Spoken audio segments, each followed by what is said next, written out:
자, 설교 제목 한번 해봅니다. 위대한 영웅의 추락을 봅니다. 위대한 영웅의 추락을 한 번 더 해봅니다. 위대한 영웅의 추락을 봅니다. 위대한 영웅의 추락을 이스라엘의 대영웅이 추락을 하고 있습니다.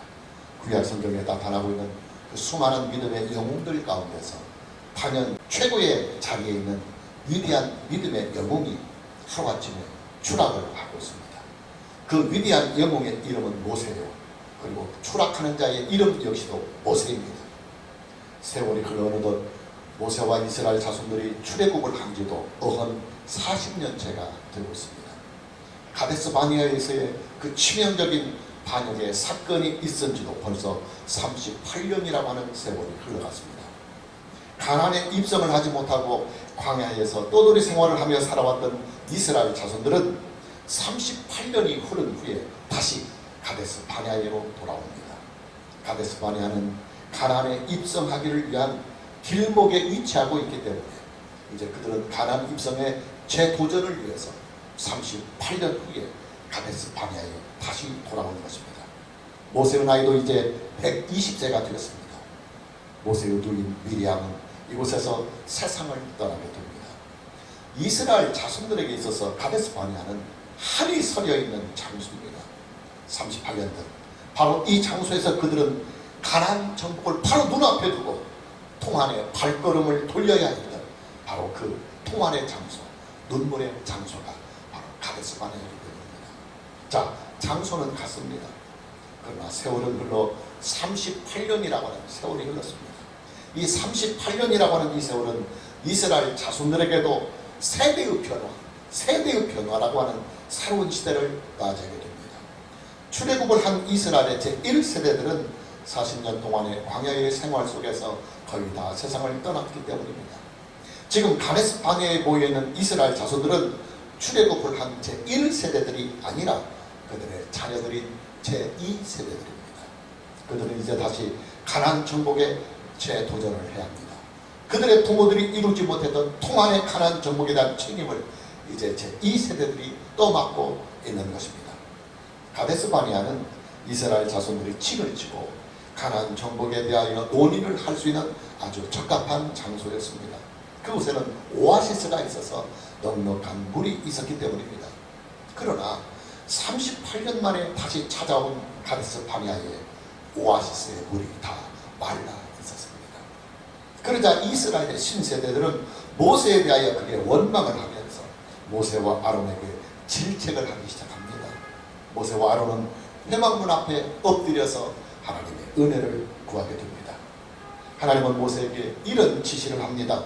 오늘 보면 7절과 8절 말씀을 보면 여호와께서 모세에게 말씀해 주시되 지팡이를 가지고 네 형 아론과 함께 회중을 모으고 그들의 목전에서, 이 단독이 굉장히 중요합니다. 그들의 목전에서 너희는 반석에게 명령하여 물을 내라 하라. 네가 그 반석이 물을 내게 하여 회중과 그들의 짐승에게 마시게 할지니라. 하나님께서 모세의 손에 들려준 하나님의 지팡이를 손에 들고 이스라엘의 온 회중을 모은 후에 이스라엘 자손들이 다 보는 앞에서 반석에게 명령을 해서 물을 내라 하고 반석을 향하여 명령을 하면 그 반석에서 물이 나올 테니까 그 반석에서 나온 물을 가지고 이스라엘의 온 회중과 그들의 짐승에게 마시게 하라는 명령과 지시가 모세에게 떨어집니다. 그러나 안타깝게도 모세는 여기에서 하나님의 명령과 하나님의 지시대로 응하지를 않게 됩니다. 아마도 40년이라고 하는 긴 세월 속에서 모세의 마음도 많이 지쳤을 것으로 보여집니다. 모세는 40년 동안 그 강팍한 이스라엘 자손들에게서 수많은 원망과 불평과 반역의 일을 겪었기 때문입니다. 그래도 모세는 그동안 잘 참고 잘 인내해 왔었습니다. 그런 이스라엘 자손들의 반역과 원망 속에서도 철저하게 하나님의 말씀과 명령에만 순종하면서 하나님의 뜻을 이스라엘 자손들에게 거룩하게 잘 나타내 왔었습니다. 그러나 불행하게도 모세는 38년 후에 다시 찾아온 가데스 바네아에서 크게 추락을 하고 맙니다. 모세는 여기에서 하나님의 지시를 따르지 아니하고 자기의 방법대로 물을 내려고 시도를 합니다. 본문 11절 말씀을 보면 모세가 그의 손을 들어 그의 지팡이로, 이 대목이 중요합니다. 반석을 두 번 치니 물이 많이 솟아오므로 회중과 그들의 짐승이 마시니라 그랬습니다. 모세는 손에 들고 있는 이 지팡이를 가지고 하나님께서 지시해 주신 그 반석을 향하여 두 번을 내리치게 됩니다.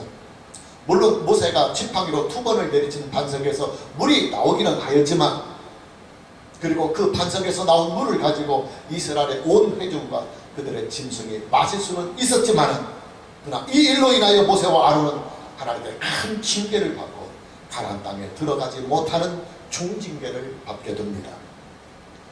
여러분, 사람의 추락과 몰락은요, 일순간에, 한순간에 일어납니다. 위대한 영웅들의 추락이나 몰락도 한순간에 일어납니다. 한순간의 욕망, 한순간의 잘못, 한순간의 판단 미스, 그리고 한순간의 분노, 한순간의 사고 등으로 말미암아 사람은 몰락을 하고 인생은 추락을 하는 것입니다. 물론 사람은 완벽할 수 없어요. 누구나가 다 잘못을 범할 수도 있고 실수를 할 수도 있습니다. 그러나 사람의 잘못과 실수에도 수위가 있습니다. 어떤 잘못과 어떤 실수는 용서를 받을 수도 있고 징계를 받아도 가볍게 받는 잘못과 실수가 있는가 하면, 어떤 잘못과 어떤 실수는 용서를 받지 못하는 경우도 있고 가벼운 징계가 아니라 아주 무거운 중징계를 받아야 하는 잘못과 실수가 있는 것입니다. 모세가 가데스 바네아에서 저지른 잘못과 실수는 아주 무서운 중징계를 받아야 하는 중대한 잘못이었습니다. 하나님은 모세와 아론에게 너희는 이 회중을 내가 그들에게 줬다고 인도하여 드리지 못하리라고 선언을 하십니다. 모세와 아론이 가나안 땅에 들어가지 못하리라고 하는 선포요, 그리고 선언인 것입니다. 여러분, 모세와 아론이 가나안 땅에 들어가지 못한다고 하는 이 선포와 이 선언은요, 모세와 아론은 이제 더 이상 이스라엘 자손들을 리더하는 지도자로서의 역할을 할 수 없다고 하는 선언과 같은 말입니다. 그들의 사명이 이제는 여기에서 끝이 난다는 선포인 것입니다. 하나님께서 모세와 아론을 탄핵을 하시는 것입니다. 그동안 우리가 민수기를 쭉 만나보면서 이스라엘 자손들이 모세와 아론의 하야를 요구하는 격렬한 시위들을 여러 번 시도하고, 그들의 시위가 아주 격렬할 때는 모세와 아론을 탄핵까지 그들이 하려고 시도했던 것들을 우리는 민수기를 통해서 그동안 여러 번 만나봤습니다. 그러나 하나님께서는 이스라엘 자손들이 모세와 아론을 탄핵하려고 할 때마다 모세와 아론을 두텁게 신임을 해주셨습니다. 하나님께서는 모세와 아론을 탄핵하려고 하는 그 이스라엘 무리들을 다 죽이시면서까지 모세와 아론을 두텁게 지켜주셨고 그리고 보호해 주셨습니다. 그러나 이제 하나님께서 직접 모세와 아론을 탄핵하십니다. 하나님께서는 모세와 아론에게 주신 이스라엘 자손들의 리더의 자격을 스스로 거두어 들이십니다. 하나님께서는 그들에게 주신 직위와 그리고 그들에게 주신 고난까지도 함께 거두어 들이시고, 그들에게 주신 사명인 가나안 정복이라고 하는 그 위대한 사명까지도 모세와 아론에게서 하나님은 거두어 들이십니다. 무슨 말이냐? 그만큼 모세가 행하였던 행동은 도저히 묵과할 수 없는 아주 중대한 잘못이라고 하는 말입니다. 엄밀하게 말해서 모세와 아론은 하나님께 중대한 죄를 지은 것입니다. 하나님께서는 모세와 아론에게 중징계를 하시면서 내가 너희들을 왜 이렇게 중징계를 해야만 하는지 중개의 사유에 대하여 분명하게 두 가지로 말씀해 주시고 계십니다. 첫째, 하나님께서는 모세의 행동에 대하여 너희가 나를 믿지 아니하였다. 모세가 너의 행동은 네가 나를 믿지 아니한 행동이다, 이렇게 하나님은 판단을 하시는 것입니다. 본문 12절 말씀을 보면 여호와께서 모세와 아론에게 이르시되 너희가 나를 믿지 아니하고 이스라엘 자손의 목전에서 내 거룩함을 나타내지 아니하고 너희는 이 회중을 내가 그들에게 준 땅으로 인도하여 드리지 못하리라 하고 선포하고 있습니다. 하나님께서는 그 반석을 향하여 지팡이로 두 번을 내리쳐서 물을 냈던 모세의 행동에 대하여 야, 너의 행동은 나를 믿지 아니한 행동이다, 너는 나를 믿지 아니하였다, 이렇게 판단을 하시는 것입니다. 그리고 하나님을 믿지 아니한 죄를 물어서 모세와 아론에게 가나안 땅에 들어가지 못하는 중징계를 내리십니다. 자, 이게 무슨 말이냐? 자, 보면 8절 말씀을 봅니다. 지팡이를 가지고 네 형 아론과 함께 회중을 모으고 그들의 목전에서 너희는, 여기가 굉장히 중요합니다. 너희는 반석에게 명령하여 물을 내라 하라. 네가 그 반석이 물을 내게 하여 회중과 그들의 짐승에게 마시게 할지니라 그러십니다. 하나님께서는 모세에게 명령을 내리실 때 하나님의 지팡이를 손에 들고 하나님께서 지시해 주신 그 반석을 향하여 물을 내라고 명령을 해서 그 반석에서 물을 내게 하라고 명을 내리셨습니다. 그 반석을 향하여 지팡이를 내리치는 것이 아니라 그 지팡이를 손에 들고 그 반석을 향하여 물을 내라고 명령만 하라고 하셨습니다. 여러분, 하나님께서 모세의 손에 들려주신 그 지팡이는요, 하나님께서 모세와 함께 하신다고 하는 거룩한 표징입니다. 모세는 하나님께서 그의 손에 들려주신 지팡이를 가지고 애굽의 왕 바로와 1대1로 맞짱을 떠서 바로의 항복을 받아내기로 했고, 또 아말렉과의 전투에서도 모세는 하나님의 지팡이를 의지해서 아말렉 군대를 다 물리치기도 하였습니다. 이뿐만이 아닙니다. 모세는 홍해가 이스라엘 자손들의 가는 앞길을 막고 있을 때에도 그는 하나님의 그 지팡이를 손에 들고 홍해를 가르기도 했습니다. 그리고 느비딤에서는 하나님의 지팡이로 그 반석을 내리쳐서 그 반석에서 물을 내어 이스라엘 자손들과 짐승들에게 먹이기도 했습니다. 물론 지팡이 그 자체에 능력이 있는 것은 아니에요. 모세의 지팡이는 목동이 양을 칠 때 사용하는 그저 평범한 지팡이였습니다. 그러나 하나님께서는 모세의 손에 들려있는 그 지팡이를 하나님께서 모세와 함께 하신다고 하는 약속의 표징으로 그 지팡이를 모세에게 주셨습니다. 그러게 모세의 손에 들려있는 이 지팡이는 반드시 하나님께서 그에게 지시하는 대로만 이 지팡이를 사용을 해야 하고, 또 하나님께서 명령을 내려주시는 그 말씀에 순종해서 이 지팡이를 사용을 해야만 하나님께서 모세와 함께 하시는 거룩한 영광과 능력이 나타나는 것입니다. 하나님께서 모세에게 내리신 명령과 지시가 뭐냐? 야, 너는 내가 너에게 그 지팡이를 손에 들고 이스라엘 자손들을 그 반석 앞에, 내게 지시해준 그 반석 앞에 다 모으게 한 후에 그 반석을 향하여 너는 그 지팡이를 손에 들고 명령을 해라. 물을 내라고 말한다. 그러면 그 반석에서 물이 나올 것이다. 하나님의 지팡이로 반석을 내리치라는 명령이 전혀 아니고, 하나님의 지팡이를 손에 들고 그 반석을 향하여 물을 내라 하고 반석에 향하여 명령을 하라는 것입니다. 그러나 모세는 하나님의 명령과 지시를 따르지 아니하였습니다. 모세는 하나님의 지팡이로 그 반석을 2번을 내리칩니다. 모세는 아마도 그 반석을 향하여 물을 내라고 명령만 해서는 그 반석에서 물이 나오지 않을 것이라고 하는 판단을 했던 것으로 보여집니다. 모세의 믿음이 하나님께서 요구하시는 그 수준까지는 미처 도달하지 못하고 있는 것입니다. 자, 이런 모세의 믿음을 헤아려 보려면 우리는 39년 전의 사건을 참고해 보면 쉽게 모세의 그 믿음과 그리고 모세의 마음을 이해할 수가 있을 것입니다. 39년 전 출애굽을 한 이스라엘 자손들은 느비딤이라고 하는 장소에 도착해서 심한 갈증을 맞게 됩니다.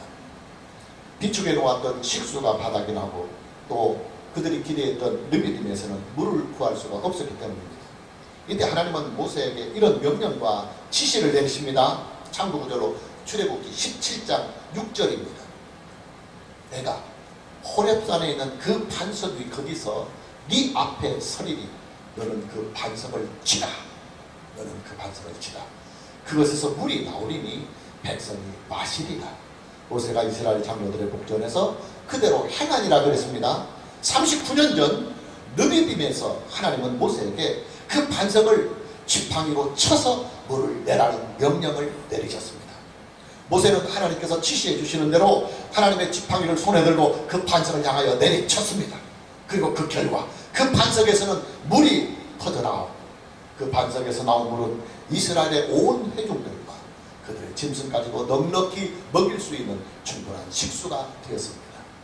모세는 아마도 39년 전에 그 경험에 깊게 빠져 있었던 것으로 보여집니다.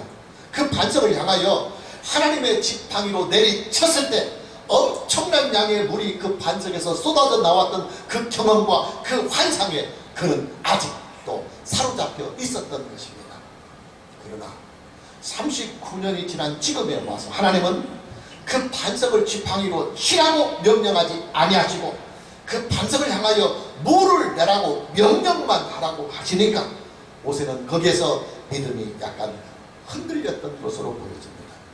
39년 전 르비딤에서는 아주 강력하고도 통쾌한 방법으로 물을 그 반석을 향하여 막 지팡이를 내리쳐서 반석이 쪼개지며 그 반석에서 물을 내주셨는데 지금 가데스 바네에서는 뭔가 액션이 없다는 거예요.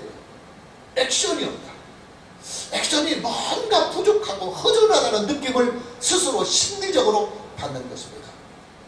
여러분, 예수님을 믿는 사람들이 가지고 있는 믿음의 형태들을 보면요, 의외로 하나님의 기록된 말씀인 성경 그 자체에 믿음의 기준을 두지 아니하고 자기의 경험, 자기의 지식, 자기의 판단, 그리고 자기의 느낌으로 믿음의 기준을 삼고 있는 경우들을 보게 됩니다.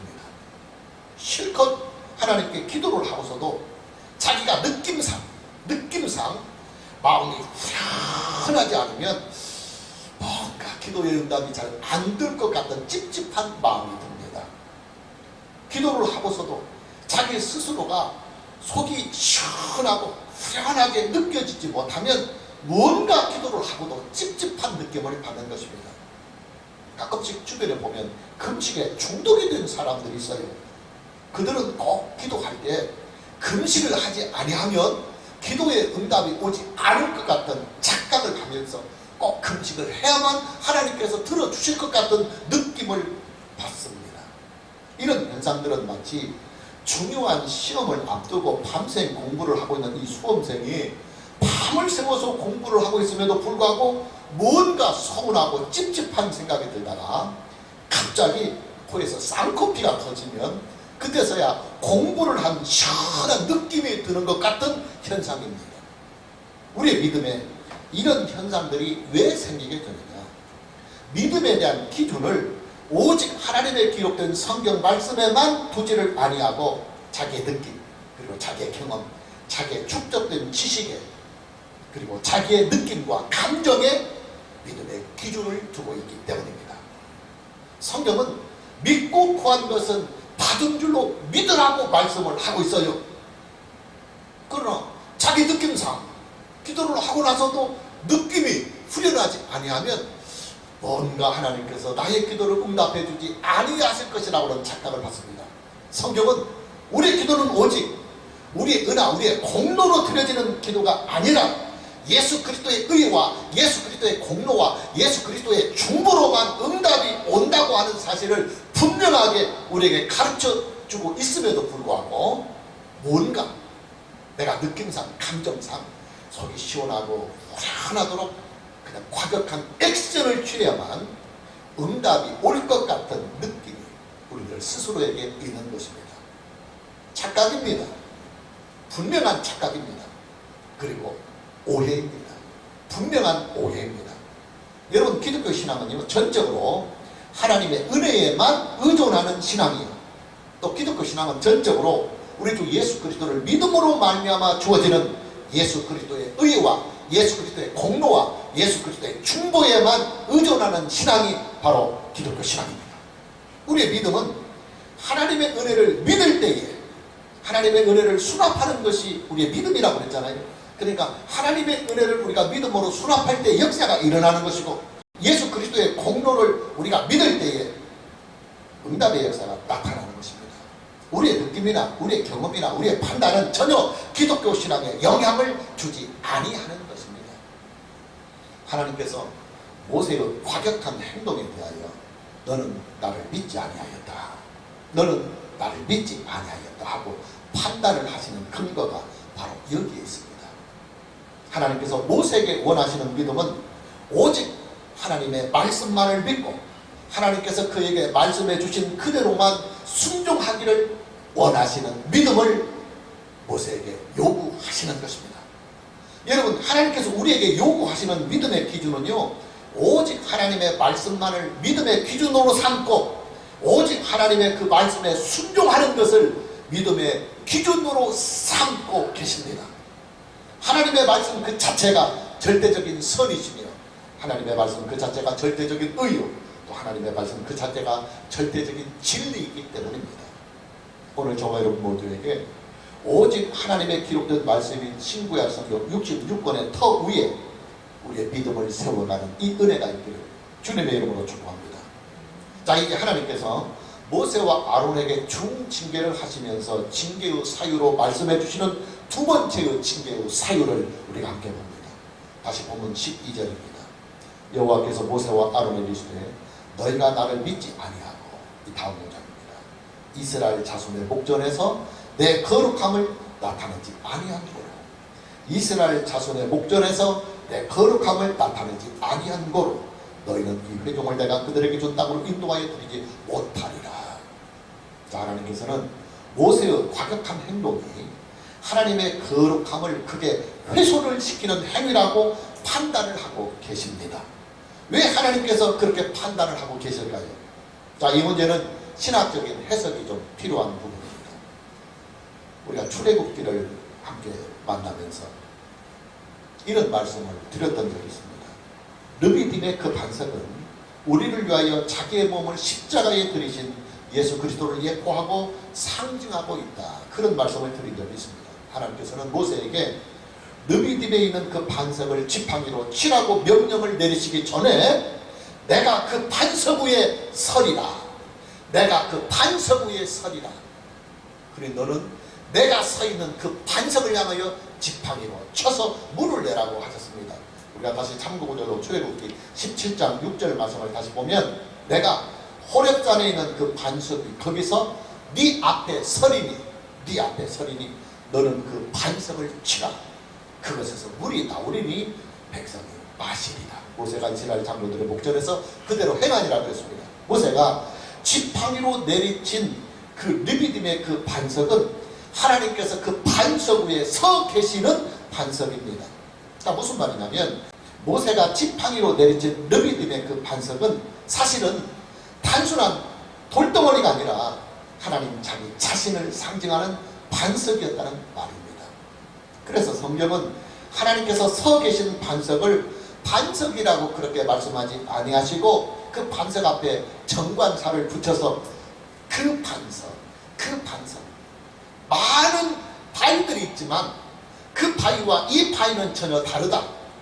이 바위는 어떤 바위냐면 하나님께서 그 반석 위에 서 계시는 바로 그 반석이다 하는 것을 가르쳐 주기 위해서 성경은 다른 반석들과 구별되게 딱 그것만을 한정해서 정관사를 사용하고 있어서 그 반석이다 하는 것입니다. 중요한 것은 르비딤의 그 반석을 신약 성경은 예수 그리스도를 예표하고 있고 예수 그리스도를 상징하고 있는 것으로 신약 성경 자체가 해석을 하고 있다고 하는 사실입니다. 우리가 참고구절로 고린도전서 10장 4절 말씀을 보면 다 같은 신령한 음료를 마셨으니 반석에서 나온 그 음료를 하나님이 주신 음료이기 때문에 신령한 음료라고 표현을 하는 것입니다.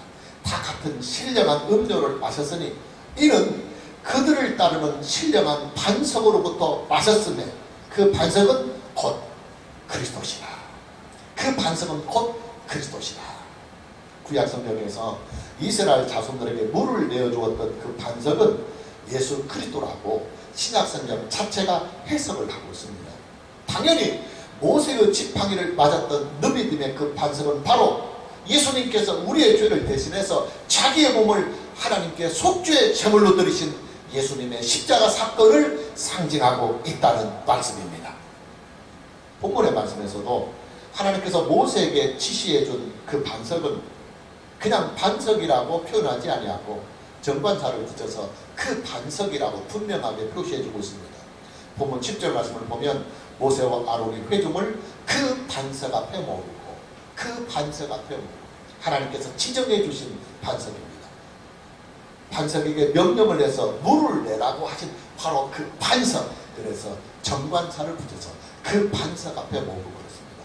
자, 무슨 말이냐? 39년 전에 있었던 르비딤의 그 반석이나 오늘 본문 말씀에 나오는 가데스 바네아의 바로 그 반석은 다 예수 그리스도의 몸을 상징하고 있는 그 반석이다, 그 말이에요. 근데 여러분 보십시오. 예수님의 몸을 상징하는 르비딤의 그 반석은요, 39년 전에 이미 모세의 지팡이를 맞았습니다. 구속사적으로는 예수님께서 이미 우리의 죄를 대신해서 십자가에 죽임을 당하셨다는 의미입니다. 예수님의 죽음은 아주 중요한 말입니다. 예수님의 죽음은 단 한 번의 사건으로 끝나야 합니다. 예수님의 죽음은 단 한 번의 죽으심으로 온전하고도 영원한 속죄의 효력을 발생하기 때문입니다. 그러나 모세는 가데스 바네아에서 그 반석을 향하여 지팡이를 다시 내리쳤습니다. 그것도 두 번씩이나 말입니다. 그러니 여러분, 모세의 이런 과격한 행동은요, 구속사적으로 볼 때 예수님을 두 번 죽이는 죄를 범하는 행동이라는 결론이 나오는 것입니다.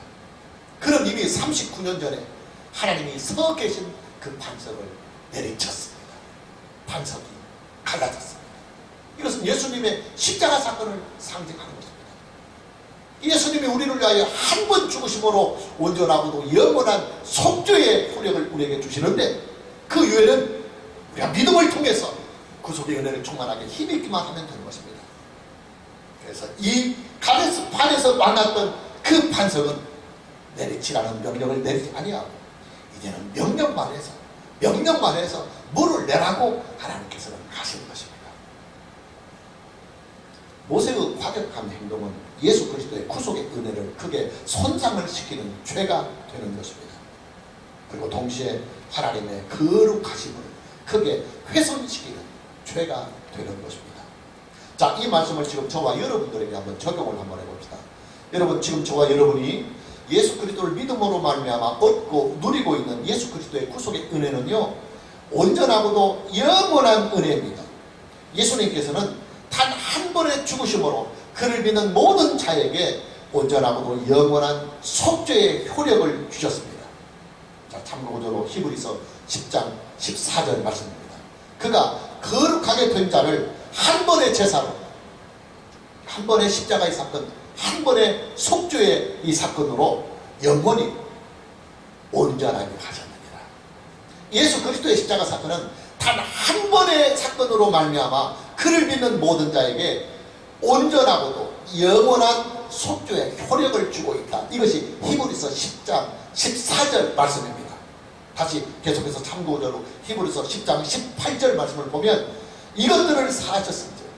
예수님께서 한 번의 죽으심을 통해서 그를 믿는 자에게 온전하고도 영원한 속죄의 효력을 주셨으니까 다시 죄를 위하여 제사 드릴 것이 없다.